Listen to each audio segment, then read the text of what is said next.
चालक trade union के द्वारा भारत टैक्सी सदस्यता अभियान चलाकर ड्राइवर को जागरूक करने का अभियान चलाया जा रहा है। साथ ही आजाद चालक ट्रेड यूनियन के अध्यक्ष प्रदीप सिंह सलूजा ने बताया कि आज तक ट्रांसपोर्ट इंडस्ट्री में उबर कंपनी की मोनोपोली चलती थी, मतलब कि नियम कानून से लेकर सारी रणनीतियां जो शासन प्रशासन के लेवल पर बनती थी उसमें ओला उबर के अधिकारियों को बिठाया जाता था और उनसे राय ली जाती थी। लेकिन अब बिल्कुल उल्टा होगा, अब ड्राइवर सहकारी समिति का प्रतिनिधित्व करेगा और सहकारी समिति को शासन प्रशासन बुलाएगा और सहकारी समिति के माध्यम से अब इसके अंदर किसी की मोनोपोली चलेगी तो सिर्फ और सिर्फ ड्राइवर की चलेगी। भारत टैक्सी में मालिक भी ड्राइवर है, मुलाजिम भी ड्राइवर है, एग्रीगेटर भी ड्राइवर है और प्रमोटर भी ड्राइवर है। यहाँ सवारी का किराया भी ड्राइवर के लिए तय है और मुनाफा भी सीधे ड्राइवर के लिए ही है। भारत टैक्सी का विकास मतलब हमारे सभी ड्राइवर भाइयों का विकास। भारत टैक्सी ड्राइवरों की तरक्की, देश की तरक्की, एक प्लेटफॉर्म, एक शक्ति। भारत टैक्सी में ड्राइवर सबसे पहले, भारत टैक्सी में सब कुछ ड्राइवर ही है। भारत टैक्सी ड्राइवरों द्वारा, ड्राइवरों के लिए। जब ड्राइवर आगे बढ़ेगा तब देश आगे बढ़ेगा। ट्रांसपोर्ट प्लेटफॉर्म इकोनॉमी में समस्याएं क्या है वह तो है ही, लेकिन भारत टैक्सी में सहकारिता के माध्यम से हम उसका समाधान किस प्रकार एकजुट होकर संगठित होकर सभी को जागरूक करने का काम किया जाएगा। लखनऊ से संवाददाता संतोष कुमार की एक विशेष रिपोर्ट। क्या नाम है आपका? मैं प्रभुदीप सिंह सलूजा, आज अध्यक्ष। यहाँ किस तरह का कैंप लगा हुआ है? आज सर ये आजाद चालक यूनियन की तरफ से भारत टैक्सी सहकार कोऑपरेटिव लिमिटेड का रजिस्ट्रेशन कैंप लगाया जा रहा है, जिसमें ड्राइवरों को रजिस्ट्रेशन किया जा रहा है। ज्यादा से ज्यादा ड्राइवर जोड़े जा रहे हैं। जैसा कि आप सबको मालूम होगा कि दिल्ली और गुजरात में नवंबर के लास्ट या दिसंबर में सहकार टैक्सी लॉन्च हो जाएगी और उसी को देखते हुए यहाँ पर लखनऊ में भी रजिस्ट्रेशन कराए जा रहे हैं ताकि ज्यादा से ज्यादा ड्राइवर इसमें जुड़े, सहकार टैक्सी को सपोर्ट करें और ओला उबर जैसी ड्राइवर, रैपिडो जैसी कंपनियों से उनके अत्याचार से निजात पाए। अभी तक कितनी गाड़ियों का रजिस्ट्रेशन आपकी संस्था द्वारा किया? अभी सुबह 11 बजे से स्टार्ट किया गया है, जिसमें कि 60 से 70 गाड़ियों का रजिस्ट्रेशन, ड्राइवरों का रजिस्ट्रेशन किया जा चुका मात्र 1 घंटे में। क्या लाभ मिलेगा उनको? इसमें लाभ ये मिलेगा, इसमें जो भी रेट का निर्धारण होगा वो स्टेट का, जो भी सरकार ने रेट तय होगा, स्टेट ट्रांसपोर्ट अथॉरिटी जो कि एसटीए जो रेट निर्धारण करती है, उसी रेट पे सभी ये सहकार कंपनी अपना रेट तय करेगी।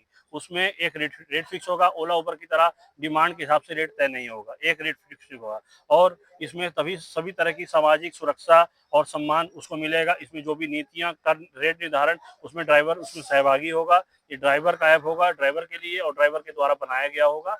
इसकी सभी सहकारी समिति बनेगी जो कि ड्राइवर द्वारा ओन की जाएगी और इसमें जो भी नीतियां बनेगी ड्राइवर उसमें पूरा उसमें सहभागी होगा। आजाद चालक ट्रेड यूनियन जो अभियान चला रहा है, हाँ, ये कहाँ कहाँ चलाया जाएगा?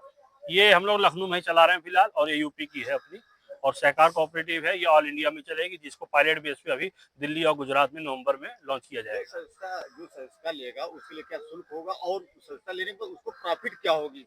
इसमें जो भी प्रॉफिट होगा, इसमें अभी तो जो हमारी जानकारी में आई है कि हर ड्राइवर को 5 शेयर खरीद सकता है, जो कि 100 रुपए का एक मूल का होगा और 500 रुपए मेंबरशिप फीस ली जाएगी। लेकिन वो अभी नहीं, जब ड्राइवर ऑन बोर्ड हो लेगा, 5-6 महीने चला लेगा, उसको बेनिफिट नजर आएगा, तब अगर वो देना चाहेगा तो दे सकता है, अगर उसको लगेगा कि हाँ मुझे बेनिफिट हो रहा है। और अगर वो शेयर मार्केट में अपना 5 शेयर ले लेगा 100 रुपए के, 500 रुपए के, और अगर कल को कोई प्रॉफिट होगा तो उस कंपनी का डिविडेंड, जिसको कहते हैं हिंदी में लाभांश, वो भी उसको मिलेगा, उसी के खाते में आएगा। यानी कि एक तरीके की समझिए ये ड्राइवर की ही कंपनी है, वही उसका मालिक है, वही उसका एग्रीगेटर है और वही उसका ड्राइवर है, जो है सब ड्राइवर का है उसमें। अधिकतर ये देखा जाता है कि गाड़ी अगर ड्राइवर लेके निकलता है तो चाहे पुलिस हो चाहे हर चौराहे पे उसको रोक लिया जाता है, उसको तरह तरह की दिक्कतें आती हैं। उसके लिए आपका जो आजाद चालक ट्रेड यूनियन है किस तरह से काम करेगा? हमारा जो यूनियन लोकल लखनऊ के बेस पे जो हमारे लोग में क्षमता होती है, हम उस हिसाब से काम करते हैं। लेकिन हम हर ड्राइवर को यही सलाह देते हैं कि आप अपने पूरे कागज करके चलिए, पूरे यातायात नियमों का पालन कीजिए। उसमें हम लोग कभी ये नहीं कहते कि आप कागज कंप्लीट मत करिए, कागज पूरे कंप्लीट करके चले सभी लोग, ये तो हम सभी को राय देते हैं, और सभी यातायात नियमों का पालन करें। और दूसरी बात हम ये भी चाहेंगे कि सरकार से और सरकार से कि ड्राइवरों को उचित पार्किंग की व्यवस्था की जाए एयरपोर्ट पर और चारबाग पर, जहां पर भी उनको, ताकि उनको दिक्कतें ना हो और अनाप शनाप पब्लिक या यातायात प्रशासन इनको ड्राइवरों को परेशान ना करे। एक बात हम सभी ड्राइवर भाइयों से आग्रह भी करना चाहेंगे कि ये आपका पहला और अंतिम मौका है, ये सहकारी का है, ताकि किसी गलत बहकावे में ना आए। ये आपकी खुद की कंपनी है, इसे आप इसके खुद के मालिक हैं। अगर ये फेल हो गई तो दोबारा आपको मौका नहीं मिलेगा। ये पहला और अंतिम अवसर है सभी ड्राइवर भाइयों के लिए। ये कोऑपरेटिव समिति सहकारिता की ताकत को आप लोग समझिए, जिसमें आप सभी मालिक होगा, ड्राइवर ही मालिक होगा। शुक्ला है। किस संस्था द्वारा रजिस्ट्रेशन हुआ तुम्हारा? जी, मेरा सहकार टैक्सी में रजिस्ट्रेशन किया गया है तो सहमत और हो? मैं इससे सहमत हूँ। और आने वाले समय में जब ये लॉन्च होगी और जिस रेट के निर्धारित किया जाएगा, हमारी गवर्नमेंट या फिर जो भी संस्था है उसी के हिसाब से हम लोग गाड़ियाँ चलाएंगे।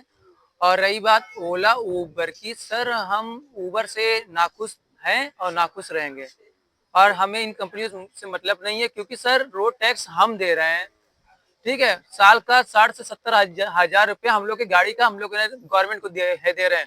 और गवर्नमेंट को सर हम ड्राइवरों की दिक्कत सर दिखती है नहीं। 100 रुपए में 10 किलोमीटर ये गाड़ियां जो ओला उबर जो भेज रही हैं, तो इसमें ड्राइवरों के ड्राइवर क्या बचा पाएगा, क्या घर लेके जाएगा, क्या लेके जाएगा, गवर्नमेंट इस पे कभी ध्यान दी नहीं है, ठीक है। उसके बाद सर कुछ भी जो कार्य हो रहे हैं हम इसके साथ रहेंगे और हमेशा अपने देश हित में ड्राइवरों के साथ भले में रहेंगे।